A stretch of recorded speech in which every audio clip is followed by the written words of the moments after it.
Hi everyone, hope you're all well. So, I'm gonna try and make a fake mod region, but actually there's no but, that's what I'm doing. I've wanted to give it a go since I was a child, and now since I'm in another Pokemon phase, specifically Fakemon, I've just decided that I'm gonna go for it. And I wanted to show you the first part of what I've done. So this video will introduce the professors, the player characters, and the starter lines. So, without further ado, let's go! This is the Balladree Region. Pretend there's an amazing map, I haven't finished it yet. Basically, it's a stretched and squashed version of Ireland, which is where I'm basing this region on. Balladree comes from the Irish words Balla, meaning town or home, and Driecht, which is magic. So, home of magic, which is going to be appropriate because there's a particular abundance of fairy and ghost types in this region. Don't talk to me about type balancing and how this would work competitively. This isn't real, I can do what I want. As you can see, most of the important areas correspond pretty closely to the ones in real life, but I'll explain those another day when it's finished. For now, let's meet our main characters. This is Professor Oak. Not that Oak. This is Oak with an E, which I'm sure he would say is completely different. Oak trees appear a lot in Irish mythology and folklore, and the sessile oak specifically is the national tree of Ireland. So not to step on old Samuel's toes or anything, but as a name, it works better in this context, I think. So Professor Cecil Oak is actually not the one who gives you your first Pokemon. That would be his lovely wife, Mona Hawthorne. The Hawthorne is also significant in folklore, as it has strong ties to fairies, and even to this day, there's kind of an understanding that they shouldn't be cut down for fear of angering them. This obviously doesn't stop it from happening, but there was actually an incident in 1999 when a motorway construction was delayed for this exact reason, when an Irish folklorist claiming that cutting down a hawthorn would cause, quote, death and great misfortune for motorists, end quote. And I think they eventually built around it, so that's kind of cool. But anyway, together they research Pokemon folklore and mythology, documenting areas of high magical energy, the Pokemon drawn to them, as well as origins and effects of superstitions. You as the player are then introduced to your avatar choices. Here we have Dara and Brigid, both named after saints. Again, the theme of oak trees comes into play with Dara's name, as it literally means oak. Brigid was the lovely lady who came up with the creation of the cross made of reeds, which was very creatively called Brigid's Cross. I wanted all their designs to be Irishy without being stereotypical, but then that obviously just means that they look like they could come from anywhere. So yeah. Anyway, in my ideal game, there'd be a massive customization feature. Not because the Irish are particularly known for fashion, but because I like treating my characters like dress-up dolls. Over here we have... Yeah, it's okay, you can come in. This is Winnie. She's the player character's best friend and the daughter of one of the gym leaders. Her dream is to one day become a Pokemon professor, so she's currently interning at Oak and Hawthorne's lab as the aide. One of her roles is to evaluate your Pokedex. She's a little shy and fearful, so she spends most of the time in the lab. But she's always accompanied by her closest Pokemon companion, who I'll introduce in another Pokedex entry video. So now, you've chosen your player character, and now it's time to choose your starter. So let's see our options. For our grass starter, we have Woodwoof, the puppy Pokemon. Its Pokedex entry reads, Woodwoof is often referred to as the perfect starter Pokemon. It's always cheerful, playful, and easy to raise. It's very much the embodiment of the phrase, stopping to smell the roses. This Pokemon takes its time and enjoys the little things. Its coat is soft like moss. When Woodwoof molts, the loosened fur makes excellent fertilizer. Woodwoof's name is literally just a plant Woodruff, but with woof. Here is our fire starter, Bully, the little bull Pokemon. Its Pokedex entry goes, despite its sweet looks, Bully loves aggravating its peers and challenging them to fights. Only a strong-willed trainer can keep it in check. Its belly is transparent and the core of fire within it is clearly visible and hot to the touch. It begins to swirl when Bully is preparing to bellow flames. Bully's name comes from bull, of course, and bully, but also from the cattle raid of Cooley, or the Tawnbo Coolna, which I'll explain later when I go into more detail about the concepts behind the designs. Last but not least, we have the water starter, Alilting, the Signet Pokemon, also a flying type. Its Pokedex entry reads, Alilting are desperately shy, but are eager to make great friends with their trainers. They're quiet in company, but when alone they will softly lilt sweet songs that they've heard from their parents. With some gentle encouragement, they'll grow to feel more comfortable with singing only in front of their trainer, and eventually their teammates, though if they do get flustered, they'll accidentally start to gurgle water. A lilting's name comes from the Irish word for swan, which is alla, as well as a singing style of lilting, which is where the diddly dilly dee sound comes from, which is often associated with Ireland, though it's not the only place where it was used. The name also kind of sounds like someone saying a little thing in a stronger Irish accent. A little thing. So that's also cute. So I hope you're happy with your choice.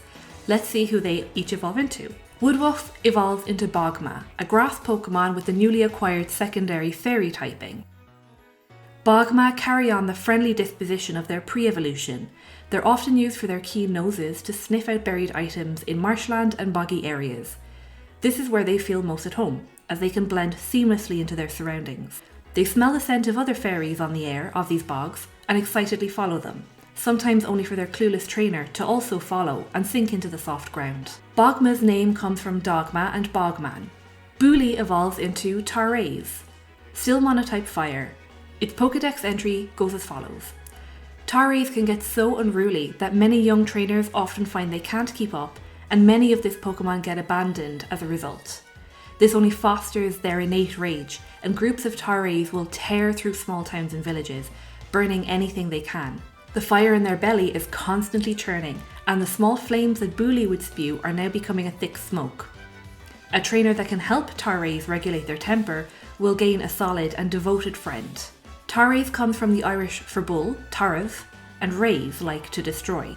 A lilting evolves into a Balladree, water and flying type. If someone wanders by the scenic lakes and rivers of Balladree, they may hear the hauntingly beautiful songs of an Balladree in the air. This Pokemon is still shy, but its love of singing pushes it to perform, and all who hear it report feeling bittersweet emotions. A soft melodic whistle can be heard when a Balladree flaps its wings, adding an extra layer to its growing musical prowess. A Balladree comes from Alla again, as well as melody. And finally we have the second evolutions and final forms of these starters. Bogma evolves into Cupolin, grass and fairy. Cupolin are intensely kind and loyal Pokemon, living long lives and becoming very wise. These gentle creatures use the fragrant pollen from their flowered coats to ease the worries of both people and Pokemon, and their quiet strength brings peace to volatile places. Tales of ancient Balladree recount how Cupolin was the favourite Pokemon of both warriors and nobles. Their calm nature and astounding loyalty made them stern but compassionate guard dogs. It's not wise to play with small balls around these Pokemon, as they'll be compelled to play, often getting them lodged in their large throats. Cupolin's name comes from the Irish word for hound, cu, the legendary Irish warrior Cuchulainn, and pollen. Now we have Tarraze, who evolves into Tarravage, fire and dark type. The Pokédex entry reads, "Never let it be said that anyone who manages a Tarravage on their team isn't a brave trainer. These Pokemon have explosive tempers, and their blazing rages put even a primates to shame. Its mane is composed of such thick smoke and ash that it glows like hot coals, as Tarravage continuously breathes more infernal heat into it. Stories tell of how, in medieval times, Tarravage were used to punish criminals. Forced to sit on its back, the victim would be consumed by the mass of smoke and flame, and Tarravage would bellow loudly to drown out their screams, which in doing so would incinerate them more. That being said, despite its apparently callous nature, once you've earned a Tarravage's respect, no opponent will stand a chance. Tarravage's name also comes from Tarav as well as Ravage. Pretty straightforward. And now we come to our final entry for today. A Balladree evolves into a Lyrical, water and flying. A Lyrical are the Pokemon of choice for anyone engaged in the musical arts.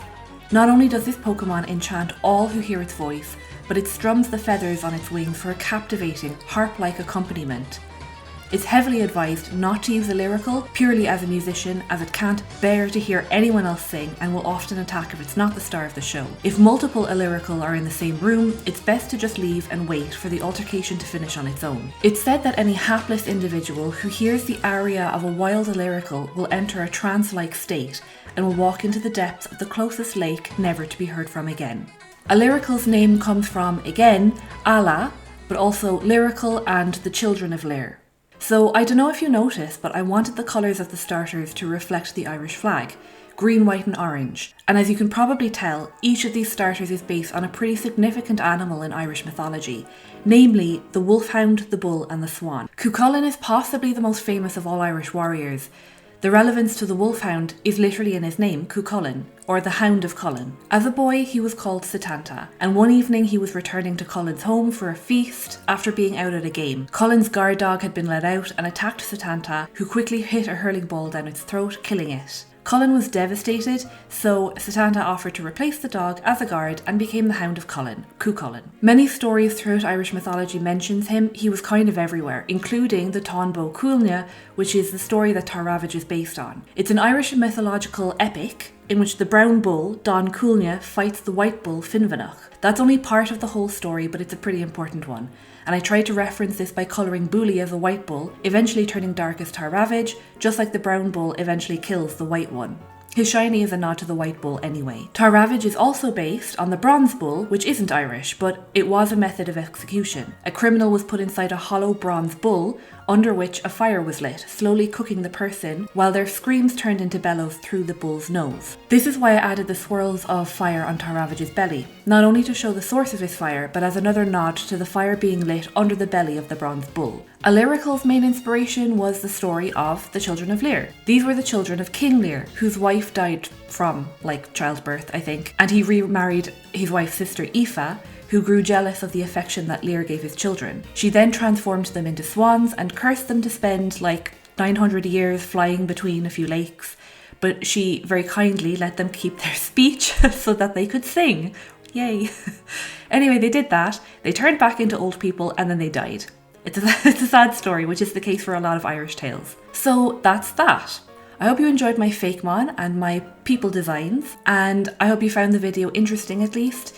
I'd love to continue, so even if this video doesn't do very well, I'll still be updating the development of the region on my Instagram, which I'll link down below. If you've watched the whole thing, well done, fair dues, and thank you so much. I really, really appreciate it, and I'd love to know which starter you'd pick. See you in the next video then. Bye!